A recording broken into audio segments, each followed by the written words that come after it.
کچھ خبریں تجارت کی دنیا سے۔ بجلی صارفین کے لیے یکساں ٹیرف نظام کو نافذ کرنے کے لیے وفاقی حکومت نے بڑا فیصلہ کر لیا۔ وفاقی حکومت نے فیصلے کی روشنی میں پاور ڈویژن کے یونیفارم ٹیرف سے متعلق غور کے لیے نیپرا سے رجوع کر لیا۔ اتھارٹی یکساں بجلی کے نرخوں سے تعلق درخواست پر سماعت 1 جولائی کو کرے گی۔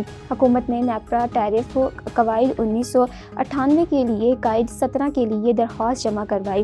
درخواست میں موقف اپنایا گیا کہ موجودہ ٹیرف میں سبسڈی اور انٹر ڈسک ریٹ ریئلائزیشن شامل کیا جائے۔ مقصد ملک بھر کے تمام صارفین کے لیے مساوی نرخ مقرر کرنا ہے۔ ٹیرف کو 1 جولائی 2025 سے نافذ کرنے کی تجویز دی گئی۔ وفاقی حکومت نے 1 جولائی 2025 سے گیس کی قیمتوں میں اضافے کا نوٹیفیکیشن جاری کر دیا۔ نوٹیفیکیشن کے مطابق یہ اضافہ بل صارفین، پاور سیکٹر اور دیگر صنعتی شعبوں کے لیے کیا گیا، جبکہ گھریلو صارفین کے لیے گیس کی قیمتوں میں کوئی تبدیلی نہیں کی گئی، البتہ ان کے ماہانہ فکس چارجز میں اضافہ کیا گیا ہے۔ گھریلو صارفین، جوتی تنور، کمرشل سیکٹر، جنرل انڈسٹری، سی این جی، سیمنٹ اور کھاد کے شعبوں کے لیے گیس کی قیمتیں برقرار رکھی گئیں۔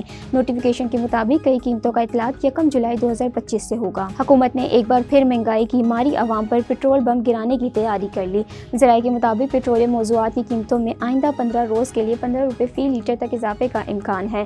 ڈیزل کی قیمت میں 15 روپے فی لیٹر جبکہ پیٹرول کی قیمت میں 11 روپے فی لیٹر تک اضافہ متوقع ہے۔ ذرائع کا کہنا ہے کہ پیٹرولیم مصنوعات کی کئی قیمتوں کا اعلان آج رات کیا جائے گا۔